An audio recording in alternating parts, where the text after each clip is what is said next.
प्यारे विद्यार्थियों, नमस्कार। स्वागत है आपका आपके ही अपने YouTube चैनल संस्कृतानुराग पर। विद्यार्थियों, आज मैं JCERT द्वारा संचालित 8वीं कक्षा की संस्कृत की पाठ्यपुस्तक सुभाषिका तृतीयो भाग के त्रयोदशः पाठ विनायक दामोदर सावरकर के MCQ प्रश्नोत्तर एवं अभ्यास कार्य के साथ उपस्थित हूँ। यह MCQ प्रश्नोत्तर आपकी आगामी परीक्षाओं के लिए उपयोगी सिद्ध हो सकता है। अतः यदि आप इन MCQ प्रश्नोत्तरों को अच्छी तरह से समझकर इसका अभ्यास कर लेते हैं तो आपको आपकी आगामी परीक्षाओं में काफ़ी सुविधा होगी। तो प्रस्तुत है 8वीं कक्षा के पाठ 13 विनायक दामोदर सावरकर के MCQ प्रश्नोत्तर एवं अभ्यास कार्य। निर्देश: अधोलिखितानां प्रश्नानां उत्तराणि विकल्पेभ्यः चित्वा लिखत। नीचे लिखे गए प्रश्नों के उत्तर विकल्पों में से चुनकर लिखें। पहला प्रश्न: विनायक सावरकरः कीदृशः लेखकः आसीत्। विनायक सावरकर कैसे लेखक थे? सिद्धहस्तः, छायावादी, देशद्रोही, प्रकृति प्रेमी। तो इसका उत्तर होगा पहला विकल्प क नंबर, सिद्धहस्तः। दूसरा प्रश्न: विनायक सावरकरेन केषां विरोधम अकरोत्। विनायक सावरकर के द्वारा किसका विरोध किया गया?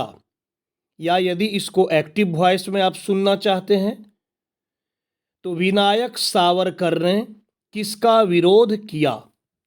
लेखकानां, विद्वज्जनानां, मूर्खानां, सामाजिक कुरीतिनां। तो इसका उत्तर होगा चौथा विकल्प घ नंबर, सामाजिक कुरीतिनां। तीसरा प्रश्न: कः प्रथम स्वतंत्रता संग्रामस्य इतिहासम् अलिखत्। किसने प्रथम स्वतंत्रता संग्राम का इतिहास लिखा? गांधी जी, विनायक सावरकर, राणा प्रताप, नरेंद्र मोदी। तो इसका उत्तर होगा दूसरा विकल्प ख नंबर, विनायक सावरकर। चौथा प्रश्न: सावरकर महोदयस्य पितुः नाम किमासीत्। बच्चों, यहाँ किमासीत में संधि हो गया है, इसका विच्छेद करेंगे तो होगा किम जोड़ आसीत। सावरकर महोदय के पिता का नाम क्या था? अभय सावरकर, दामोदर सावरकर, विनय सावरकर, राधाबाई। तो इसका उत्तर होगा दूसरा विकल्प ख नंबर, दामोदर सावरकर। पांचवा प्रश्न: सावरकर महोदयस्य मातुः नाम किमासीत्। सावरकर महोदय की मां का नाम क्या था? सावरकर महोदय की माताजी का क्या नाम था? रमाबाई, पुतलीबाई, राधाबाई, मीराबाई। तो इसका उत्तर होगा तीसरा विकल्प ग नंबर, राधाबाई। छठा प्रश्न: कः महान क्रांतिकारी चिंतकः ओजस्वी वक्ता च आसीत्। कौन महान क्रांतिकारी, चिंतक और ओजस्वी वक्ता थे? विनायक सावरकर, विनय सावरकर, अभय सावरकर, राधाबाई। इसका उत्तर होगा पहला विकल्प क नंबर, विनायक सावरकर। सातवां प्रश्न: कः वैदेशिकानां वस्तूनां बहिष्कारम् अकरोत्। कौन विदेशी वस्तुओं का बहिष्कार किया या किसने विदेशी वस्तुओं का बहिष्कार किया? अभय सावरकर, विनायक सावरकर, विनय सावरकर, राधाबाई। इसका उत्तर होगा दूसरा विकल्प ख नंबर, विनायक सावरकर। 8वां प्रश्न, आंग्ल सर्वकारेण तस्य किम प्रत्याकर्षितम्? आंग्ल सर्वकारेण अर्थात अंग्रेज सरकार के द्वारा उनका क्या वापस ले लिया गया? प्रत्याकर्षितम का अर्थ होता है वापस ले लिया जाना। इसको दूसरे ढंग से समझें कि अंग्रेज सरकार ने उनका क्या वापस ले लिया था, या अंग्रेज सरकार के द्वारा उनका क्या चीज वापस ले लिया गया था।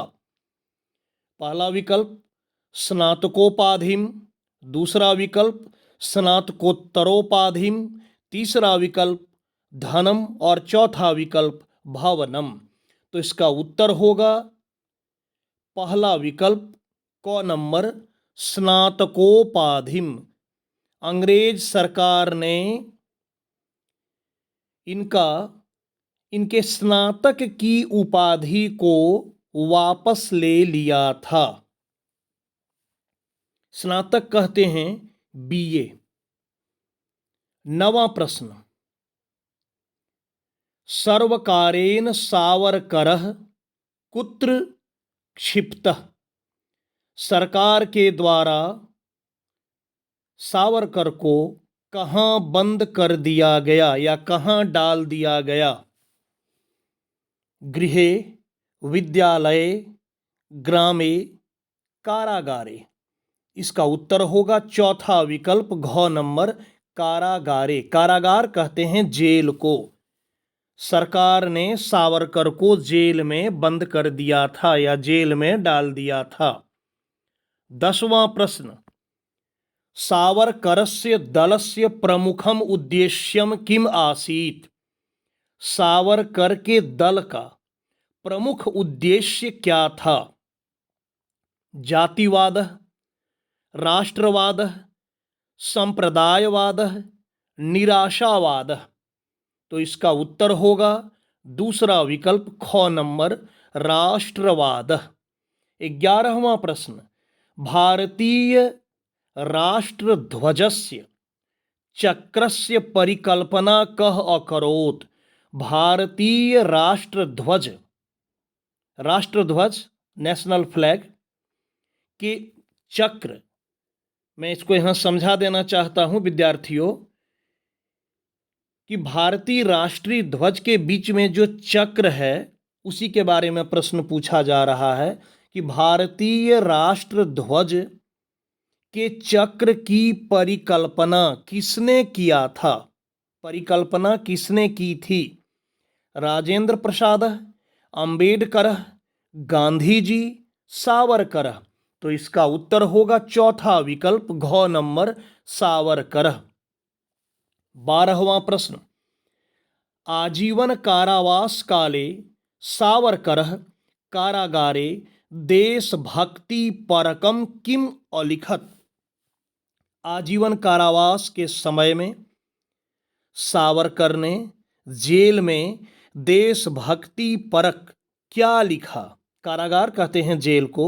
आजीवन कारावास के काल में या आजीवन कारावास के दौरान सावरकर ने कारागार में देशभक्ति परक क्या लिखा? महाकाव्यम, नीति ग्रंथ, भित्ति काव्यम, चंपू काव्यम। इसका उत्तर होगा तीसरा विकल्प ग नंबर, भित्ति काव्यम।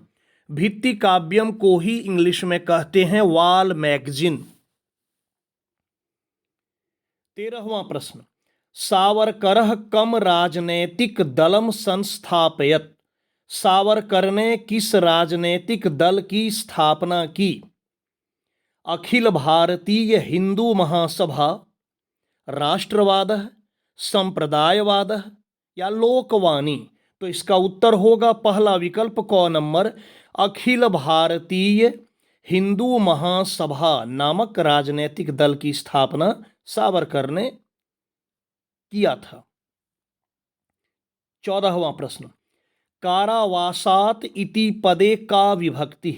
कारावासात इस पद में कौन सी विभक्ति है या कौन सी विभक्ति का प्रयोग हुआ है? द्वितीया, तृतीया, चतुर्थी, पंचमी। तो बहुत ही आसान है, जैसे बालक शब्द रूप में होता है बालकात, वैसे ही कारावास का हो गया कारावासात, जिसमें पंचमी विभक्ति का प्रयोग है।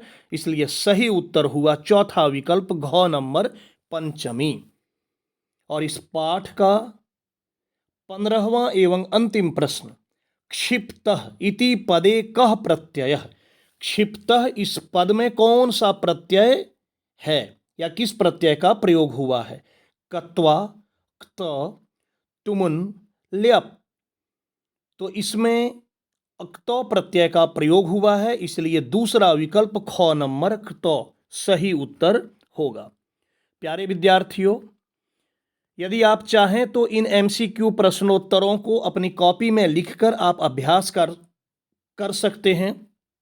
इससे आपको काफ़ी सुविधा होगी। आपकी सुविधा के लिए देखिए, मैं यहाँ अलग से उत्तर भी दे रखा हूँ। इन दिए गए उत्तरों के माध्यम से आप अपने उत्तरों की जांच कर सकते हैं, मिलान कर सकते हैं कि आपने कितने उत्तरों को सही किया। और इस प्रक्रिया को करने से आपकी परीक्षा की तैयारी निश्चित तौर पे अच्छी हो जाएगी। तो प्यारे छात्रों, अगर आपको आज का मेरा यह वीडियो पसंद आया हो तो कृपया इसे आप लाइक, कमेंट एवं शेयर करके मुझे प्रोत्साहित करने का कार्य करें, ताकि आगे आपके लिए मैं और भी बेहतर एवं उपयोगी वीडियो बनाने का कार्य करता रहूं। साथ ही मेरे इस चैनल संस्कृतानुराग को यदि आप अब तक सब्सक्राइब नहीं किए हैं तो इसे आप अवश्य सब्सक्राइब कर लें एवं नोटिफिकेशन को भी ऑन कर लें, ताकि मेरे द्वारा इस चैनल पर अपलोड किए गए प्रत्येक वीडियो की सूचना सर्वप्रथम आपको प्राप्त हो सके। तो आज के लिए इतना ही। सबों को मेरी ओर से बहुत बहुत धन्यवाद।